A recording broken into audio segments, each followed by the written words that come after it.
O Senhor esteja convosco. Ele está no meio de nós. Proclamação do Evangelho de Jesus Cristo, segundo João. Glória a vós, Senhor. Naquele tempo, os judeus começaram a murmurar a respeito de Jesus, porque havia dito: Eu sou o pão que desceu do céu. Eles comentavam: Não é este o filho de José? Não conhecemos seu pai e sua mãe? Como então pode dizer que desceu do céu? Jesus respondeu: Não murmureis entre vós. Ninguém pode vir a mim, se o Pai que me enviou não o atrai, e eu o ressuscitarei no último dia. Está escrito nos profetas: todos serão discípulos de Deus. Ora, todo aquele que escutou o Pai e por ele foi instruído, vem a mim. Não que alguém já tenha visto o Pai, só aquele que vem de junto de Deus viu o Pai. Em verdade vos digo, quem crê possui a vida eterna. Eu sou o pão da vida. Os vossos pais comeram o maná no deserto e, no entanto, morreram. Eis aqui o pão que desce do céu. Quem dele comer nunca morrerá.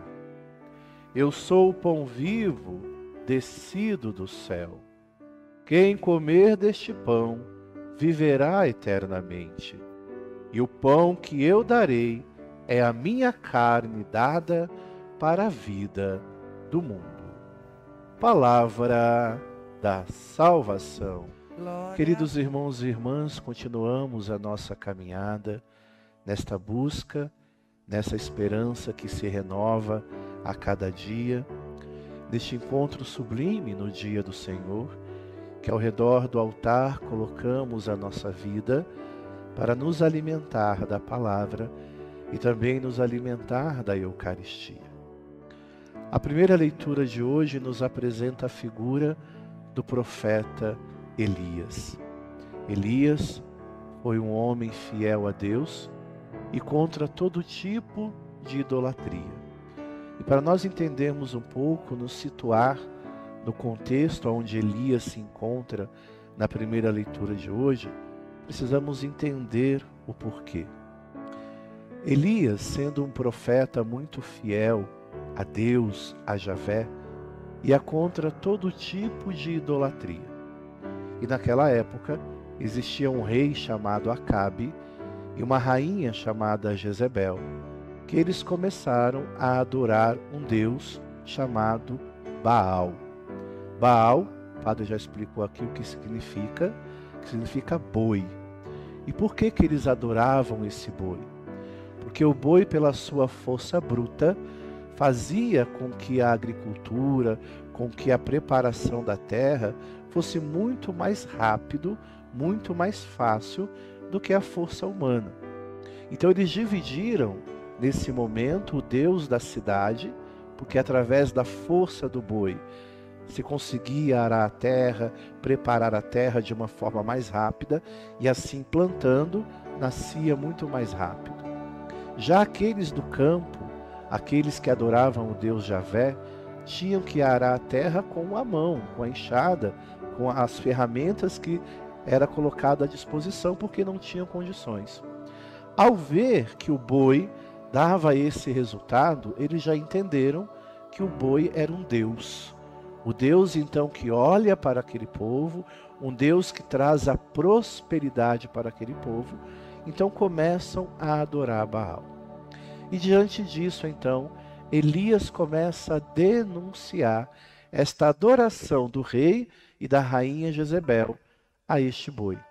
E junto com eles se formaram, então, 400 sacerdotes de Baal. E Elias, então, lança um desafio aos sacerdotes de Baal, chamando eles para o Monte Carmelo, para que ali pudessem ver quem era o Deus mais forte, ou Javé, o Deus do povo sofredor, ou o Baal, o Deus da tecnologia, o Deus que era adorado por aqueles pagãos. E assim foi feito. E no Monte Carmelo, então, Deus aniquila os 400 sacerdotes de Baal. Só que isso não foi suficiente para que o povo entendesse. Ao contrário, despertou um grande ódio na rainha Jezebel. E ela disse naquele mesmo dia, em nome de Baal e em nome dos 400 sacerdotes, eu terei a sua vida, Elias. Ou seja, jurou Elias de morte. E por conta disso, então, Elias foge e vai para o deserto. E aí que nós nos encontramos na leitura de hoje. Elias entrou o deserto adentro e caminhou o dia todo. Sentou-se finalmente debaixo de um junípero e pediu para si a morte, dizendo: agora basta, Senhor, tira a minha vida, pois não sou melhor do que meus pais. E deitando-se no chão, adormeceu à sombra do junípero. De repente, um anjo tocou e disse: levanta-te e come. Bem, para nós entendermos aqui o quanto também que o profeta muitas vezes sente-se cansado. Elias está deprimido, solitário, triste. Depois de caminhar, imagina essa situação, deserto adentro, fugindo de uma rainha poderosa, porque quis defender a fé no Deus verdadeiro. Mas chega um momento que Elias fica sem força, já não sabe mais para onde correr, já não sabe mais o que fazer, e a sua humanidade naquele momento então fala muito mais alto, ao ponto dele dizer para Deus: Senhor, chega, tira a minha vida, eu não aguento mais, eu não suporto mais essa angústia que está dentro de mim, esta pressão que está dentro de mim. Eu luto e não vejo resultado. Eu caminho, mas não encontro, não chego no ponto de chegada. Essa mesma experiência de Elias que muitos de nós fazemos na vida. Ao longo dessa nossa caminhada, entre alegrias e tristezas, entre esperanças, entre sonhos e provações. Quantas vezes também na nossa vida nós já pedimos isso a Deus: Senhor, acaba com tudo isso, pois eu não aguento mais. Eu não suporto mais. Quantas vezes o nosso coração se colocou diante da dificuldade, sendo vencidos por elas. Porque nos falta a força, nos falta o ânimo, nos falta a direção. Porque a nossa humanidade grita no nosso peito neste momento. Mas é aqui que está a beleza do agir de Deus. Deus está sempre próximo do seu povo. Deus está sempre próximo daquele que o invoca. E nós cantamos no Salmo de hoje: provai e vede quão suave é o Senhor. Provai e vede o toque de Deus na simplicidade daquilo que nos fortalece. Provai e vede o carinho de Deus que se importa. Através do anjo, aqui a Elias, mas no nosso caso, através da igreja, através da Eucaristia, através de pessoas queridas que se aproximam de nós com uma palavra, com um incentivo. Deus sempre envia um anjo para alegrar a nossa vida triste muitas vezes. Deus sempre nos mostra a luz quando nos encontramos na estrada escura e muitas vezes perdida no deserto da vida. Este deserto que nos revela a solidão, a provação, o tormento, o medo, o cansaço, mas também este deserto que nos revela o encontro com Deus, o toque suave de Deus, o carinho de Deus que nos fortalece. E continua a primeira leitura de hoje. Depois que Elias deita embaixo daquela árvore para descansar à sombra daquela árvore, o anjo do Senhor tocou-o e disse: levanta-te e come. Elias então abriu os olhos e viu que do seu lado, em cima de uma pedra quente, tinha um pão e uma bilha de água. Elias então levantou, comeu, bebeu e deitou-se de novo. Porque a depressão faz isso. A angústia, a tristeza, ela não me dá força. Eu quero só ficar deitado, dormindo. A pessoa que já passou pela experiência da depressão sabe como é. Não tem ânimo nem de abrir a janela. Não tem ânimo de tomar banho. Porque a tristeza é tão grande que a pessoa fica totalmente à mercê daquela situação. Elias então sentiu esse anjo, viu lá o pão, viu a água, comeu, bebeu e voltou a dormir de novo. Não foi suficiente. O anjo mais uma vez toca em Elias: levanta-te, come, porque o seu caminho é longo. Você ainda tem um longo caminho pela frente. E Elias então mais uma vez levanta, come, bebe e então restabelece a sua força. Esse pão vindo do céu, esse pão que Deus deu, que é o mesmo pão que nós recebemos a cada encontro na Eucaristia, esse pão que alimenta, esse pão que fortalece, esse pão que sustenta. E a partir desse pão, então, Elias restabelece a sua força, o seu ânimo, a sua coragem, e caminha mais 40 dias e 40 noites em direção ao Monte Sinai, o Monte de Deus. O que este 40 representa para nós? A nossa caminhada. Uma caminhada que não tem fim. 40 dias não é que depois de 40 dias acabou, mas a nossa caminhada constante de todos os dias. E este pão enviado por Deus do céu, para poder nos alimentar e nos fortalecer, é a Eucaristia. É Jesus, o pão vivo descido do céu, que vem para aliviar o nosso cansaço, que vem para aliviar as nossas dores, que vem para tirar de nós toda a tibieza, toda a preguiça, todo o desânimo. Mas nós precisamos também, diante desta graça da Eucaristia, tomar a decisão de levantar e permitir com que este alimento salutar transforme a nossa vida. Por isso que no Evangelho de hoje, os judeus, e quando João diz os judeus, não está falando de todos os judeus, mas está falando dos poderosos, daqueles que detinham poder, daqueles que Jesus veio para uma certa forma afrontar, para fazer com que a lei seja cumprida por todos. Jesus não veio para abolir a lei, mas veio para dar cumprimento. E os poderosos não gostaram disso, porque eles que mandavam, o povo fazia tudo o que eles queriam. E como Jesus veio denunciar isso, Jesus se tornou essa pedra de tropeço na vida desses judeus. E eles que murmuravam, quando Jesus vai dizer que eu sou o pão do céu. Ora, mas não é ele o filho do José, o carpinteiro? A sua mãe não é Maria? Ele não caminha aqui, não caminhou, não viveu por essas terras? Como agora vai dizer que veio do céu? Esse homem está louco. Por quê? Porque os seus olhos não foram capazes de ver além. Viram Jesus apenas o visível, mas não conseguiram olhar Jesus além do que aquilo que os seus olhos detinham. Então quando Jesus diz, eu sou o pão descido do céu, eu sou o pão dado, é este pão que nos alimenta e nos encoraja, que nos dá o pão da vida. Domingo passado, o que Jesus disse àqueles que o acompanharam? Vocês só vieram até mim porque comeram e ficaram satisfeitos, mas não entenderam nada. Buscai o alimento que traz a vida eterna.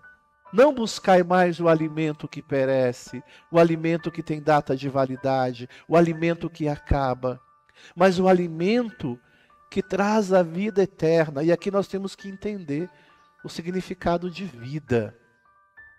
Existem dois significados. Vida, do grego, significa bios, que é essa vida biológica que nós temos, essa vida que é gerada no ventre, através de tudo aquilo que nós somos, essa vida acaba. Essa vida tem data de validade. Todos nós vamos passar. Essa vida, esse corpo, ficará. O que importa para nós é a nossa alma. Nós temos que cuidar daquilo que está dentro.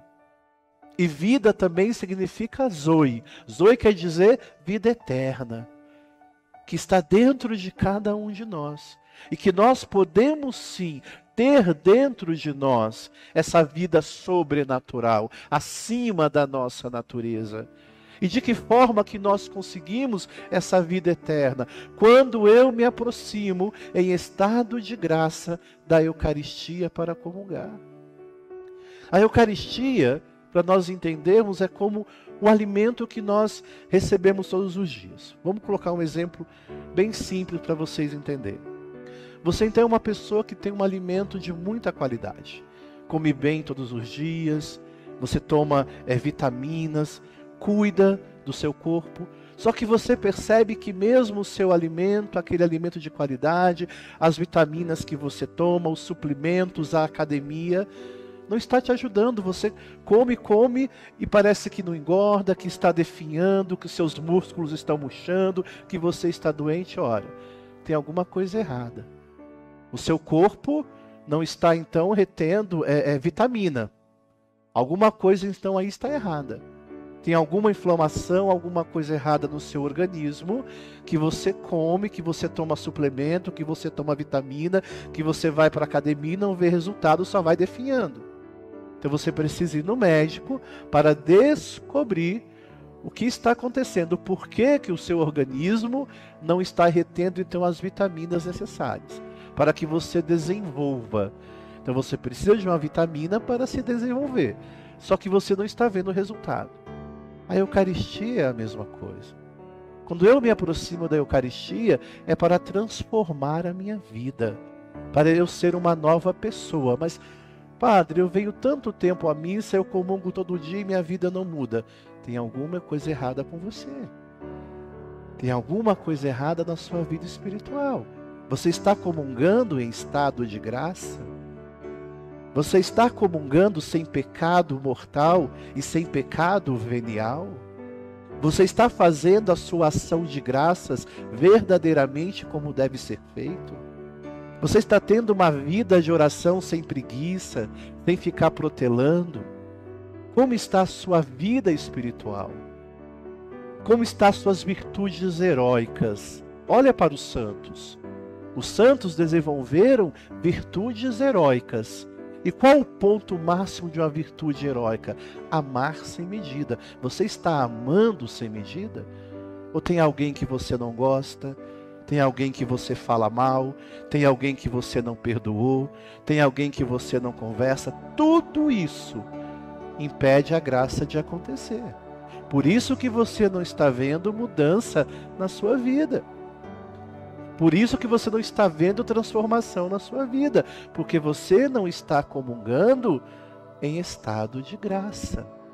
Então vocês entendem? A Eucaristia é este alimento que nos fortalece, que nos transforma, que muda a nossa vida, mas o meu coração precisa estar preparado. Olha a experiência de Santa Teresa d'Ávila, que viveu durante 12 anos com uma aridez espiritual. Até no momento de êxtase, ela vai dizer: Senhor, por que não consigo rezar? Por que não consigo sentir a tua presença? E o que o Senhor vai dizer para ela: Teresa, esvazia o seu copo. Tira as preocupações. Enquanto o seu copo estiver cheio de tudo aquilo que não presta, eu não posso enchê-lo com a minha graça. Do que está cheio o seu copo hoje? Você vem à missa como? Com o coração como?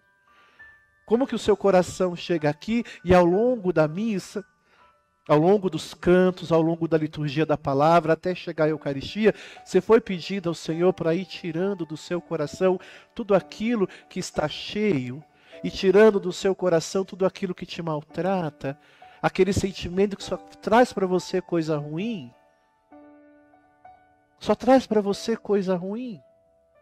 Você já vem preparado para a igreja ao longo do caminho, sem parar em esquininha, sem fazer fofoquinha no meio do caminho, mas vem centrado para a missa. Sai de casa centrado, preparado. Eu vou para receber Jesus, participar da mesa da palavra, da mesa da Eucaristia, porque a minha semana será uma semana abençoada. Você já vem com seu coração cheio de desejo de ter uma semana abençoada? Ou você já sai de casa batendo porta, xingando, gritando, brigando? Como que está sendo a sua experiência? Então você sabe o que está te impedindo de fazer uma experiência profunda de Deus na sua vida. E Jesus nos chama. Venha a mim todos vós que estáis cansados, que eu vos aliviarei. Minha gente, é o Senhor que nos alivia. E Santo Agostinho vai dizer: ó infelizes, aonde ides procurar o contentamento? Venha a Jesus, só Ele pode vos dar o verdadeiro contentamento. Só Jesus pode nos dar a verdadeira alegria. Só Jesus pode nos sustentar, minha gente. Não existe outro lugar onde está a felicidade verdadeira, porque tudo o resto é passageiro, tem data de validade, se acaba. Mas Jesus não. Esta palavra, este alimento, nos sustenta para a vida, nos dá força, nos alimenta. Como ouvimos na primeira leitura de hoje, levanta, meu irmão, levanta, minha irmã, come e anda. Levanta-te e come, porque o caminho é longo. Existe um longo caminho ainda. Para de murmuração. Murmurar significa falta de fé. Este povo que murmurava, Jesus vai dizer no início do Evangelho, os judeus começaram a murmurar. Lembra o quê? O povo hebreu lá no deserto murmurando contra Moisés. E na realidade murmurava contra Deus. Murmurar significa não ter fé. Porque eu só questiono aquilo que eu não acredito. Por que Deus disso? Logo, se eu coloco um porquê na frente, é porque eu tenho dúvida. É porque eu tenho dúvida. Eu só pergunto aquilo que eu duvido. Eu só pergunto aquilo que eu duvido. Aquilo que eu tenho certeza na minha vida, eu não pergunto. Então, se você vive perguntando para Deus o porquê das coisas na sua vida, é porque você não acredita em Deus, você duvida de Deus. Isso é sério, minha gente. Você já parou para pensar nisso? Que toda vez que você questiona Deus, você coloca Deus à prova? E vai dizer lá em Isaías: pode porventura o oleiro, o vaso, contestar contra o seu oleiro? A criatura pode ficar questionando o Criador a todo momento? Então que possamos olhar para dentro de cada um de nós e fazer esta reflexão, este exame de consciência e provar dentro de nós a suavidade do Senhor. O Senhor nos espera todos os dias, minha gente, do jeito que nós somos. Você precisa se apresentar diante de Deus, seja na Eucaristia, durante a Santa Missa, seja no seu momento de oração, de adoração, do jeito que você é. E a partir daí, o Senhor vai te mudando. Assim como o oleiro vai moldando o barro para transformá-lo num vaso, o Senhor também vai te moldar. Então se alimente desta palavra. Se alimente deste pão descido do céu. Levanta-te, come e anda. Assim como fez Elias. Elias também sentiu o seu coração triste. Elias também sentiu a dor da provação. Mas Elias levantou, se alimentou e caminhou. Assim como eu e você, quando estamos prostrados diante das dores da vida, o Senhor diz a cada um de nós: ei, levanta-te, come e anda, O caminho é longo, mas lá no final a alegria te espera. Come, levanta-te, come, que o caminho é longo, caminho longo. Levanta-te, come, levanta-te, come, que o caminho é longo, caminho longo. E é essa certeza, meu irmão, minha irmã, a Eucaristia que nos alimenta, que nos impulsiona, que nos coloca em pé e nos faz caminhar. Louvado seja nosso Senhor Jesus Cristo. Para sempre